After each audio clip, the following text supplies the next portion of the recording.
I mean, I like playing. I like playing in the heat. I grew up playing in the heat. I grew up playing in the heat.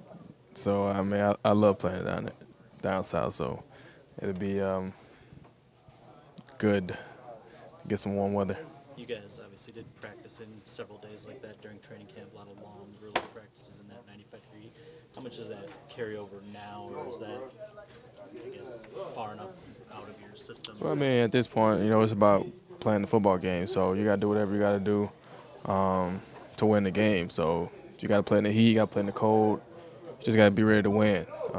Make sure your body's ready to go, hydrated. It's about winning the game. So we're not going down there to play against the weather. We're going to play the Dolphins. So we got to make sure that we're ready to go. What stands out? If there's extreme heat, hot or cold, do you kind of just forget about it once you're out there? Or does it... Nah, not when it's cold. when it's hot, like I said, I can't speak for everybody, but I mean, I like when it's hot. So. Well, you guys are playing some pretty good ball. How do you get back in there? Is that a concern at all that you're going to restart, get back on the rhythm you had before the bye? Nah, it's not a concern. I mean, it's just something that we got to go out and get back to playing football. We should be fresher. Body should feel pretty good. Had a week off. We got to do a good job this week of making sure we get back into the groove and the swing of things. We got to come out Sunday and be ready to go. What's the challenge?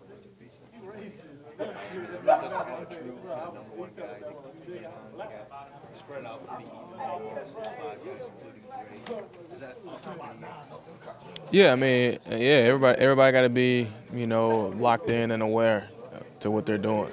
A lot of misdirection stuff, a lot of things where they try to, get the advantage numbers wise. So we got to make sure we're all locked into the players where they are, certain things they try to do with certain guys, understand who those guys are and what they like to do, and it's just one of those games, good game to be playing on the road because it's easier to communicate defensively because you can hear. So talking, communicating, make sure everybody's on the same page. We should be good. How impressed are you with what Frank Gore does at the age of 14 years? Is that a bit? Yeah, it's very impressive. I mean, to be his age and playing the position that he plays, and I think he's over 100 some games straight, huh? I think I saw something. He's at 100 and maybe 8, 10, something like that. Yeah, so I mean that's impressive. You gotta give him credit. He does a great job taking care of his body. He runs hard. He runs behind his pads and he protects himself. He's had a great career. I think he's fourth all time in rushing. Yeah, so he's that's very impressive. What's been the key on third down this year? How much of that is scheme versus execution? I think it's a little bit of both. You got to have a good scheme. You got to be able to execute it. Like I said, for us, it's about understanding what teams are going to try to do against us, what different players like to do, going to try to do, and figuring out a way to take that away, on third downs. Give our D-line an opportunity to rush and get there and, show different looks to the quarterbacks. And, like I said, for us, we got to be on the same page. We got to be locked in and clued in to all the same things so we can execute at a high level. You talk every week about taking away their best option. Does that come more into focus on third down than maybe any other time during the game? No, we're trying to do that the whole time, I mean, that's the game, though, That's the game. You're trying to figure out a way to win, and that's what's going to help you win, and that's what you try to do. I just didn't know if offenses maybe go to their bread and butter more on third downs, just naturally. It's a tendency to see from a lot of teams. I mean, they have guys that they like, their bread and butter guy may not be their third down guy, so it's a lot that go into it. Saw him walking up late. Osweiler, obviously the starting quarterback. They announced that today. What's he like? How is he different than Tannehill? I know you prepared for both today, so does that throw a wrench in anything or help you at all that they announced it today? Well, I mean, the thing is, people think there's a huge difference.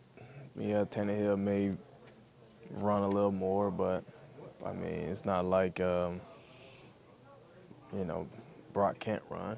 I mean, if you look at what Tannehill was doing, it wasn't like he was coming out trying to run for 50, 60 yards a game.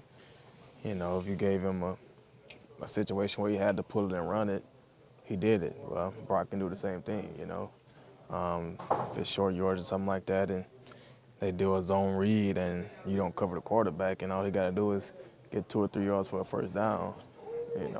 Brock can do that as well. So I don't know if it's going to be that much of a difference in what they try to do offensively, but we'll be ready to go. What's the benefit in knowing today versus having to prepare for 2 quarterbacks, tomorrow and Friday as well? I mean, it just takes the guessing game out of it. You know who you're gonna be going against. So study purposes, I know I'm not gonna have to worry about Tannehill, so I don't have to watch him as much.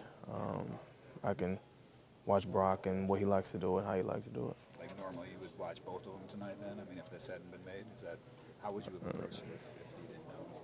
Yeah, I probably would have peeked at both of them just to get like a little feel for each one of them. A little bit. I mean, did you have were you guessing that Brock would be the guy anyway? Yeah, I felt like it. Yeah. I mean, that was just tough to come back from. Yeah. What he's had such a, I don't know, things didn't work out obviously in Houston and traded to Cleveland. And, how dangerous is he? I guess. What can he do that challenges you guys? I mean, he got a big arm. He can throw the ball, and their offense, they like to throw the ball deep. We got fast guys, and he definitely can do that. He's been with the head coach, Adam Gase. He was with him in Denver, so he has a great understanding of the offense. And, I mean, he's in warm weather, So, I mean, playing up in Denver in the cold, playing in Miami in the warm, he's probably – and he made a lot of money on the way. So he's probably on cloud nine right now, having a good time. Playing free, having fun. You got his job to take him off cloud nine. Right. Yep.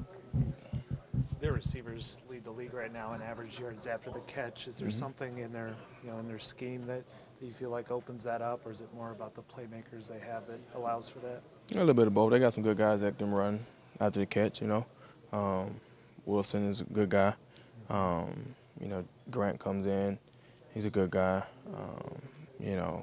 Kenny Steele's a fast guy. A lot of those guys, they're good after the catch, so they like to get the ball in their hands pretty quick and let those guys make plays for them. And if they get you in a situation where you're outnumbered, they're going to get it to them quickly and see what they can do. So if you look at the grand scheme of things, that's what they like to do a lot, get the ball into their playmakers' hands and let them make plays for them. How does Wilson stack up with GT in terms of Man, I'm not getting into that, man. Wilson's a good player.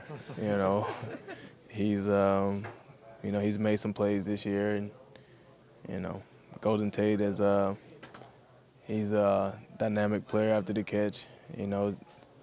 I'm not getting into all that, man. Both of those guys are good, and I'm gonna ride with GT though. You saw Wilson's comments this week then? Oh, what he said? He just said he's the best yak receiver in the league without a doubt. Yeah.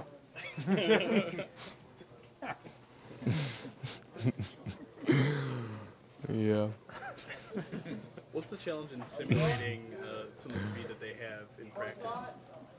You were saying a bunch of those guys have a bunch of speed at wide receiver.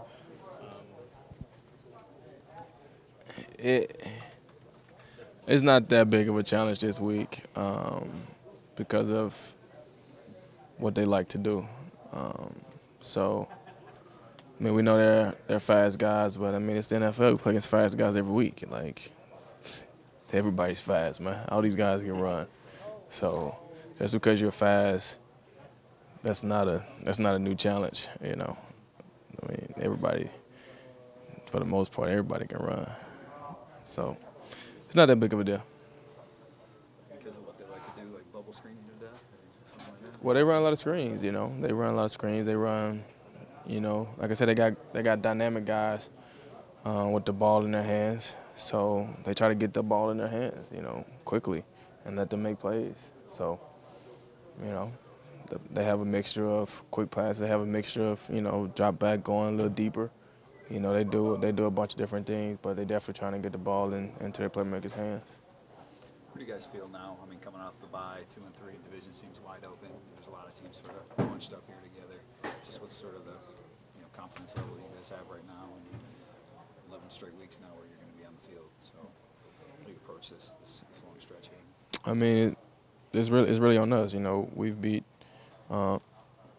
two good teams in this season, and you know we've had some losses to some teams that we felt like we probably should have won. So that just lets us know that we could play with anybody and beat anybody when we're on our game, when we're executing and playing at a high level. But we can also get beat by anybody when we're not. So it's really on us. As long as we go out and prepare each and every day, go into games and perform, execute our plan at a high level, you know, we feel like we can go on the run. But it's going to definitely be up to us. Those losses make emphasize the need to have a heightened focus, I guess, every week because you have lost some games that you shouldn't, I guess. Can't lose. Well, I mean, I think at this point, you know, I think we've lost 3 games, which obviously we would have loved to have won them and been 5-0. But I mean, I remember when I was in Houston, 2011 season. I think we started out like 2-3 or something like that. The same thing, 3-3, and then we ended up winning like 7 games in a row and clinched at like 10-3, the division. So it's all about going out playing at a high level and winning games. And once you win, you stack them and stack them and stack them. You just go on the run. The Jets game's far, far away now, right? Yeah. That's.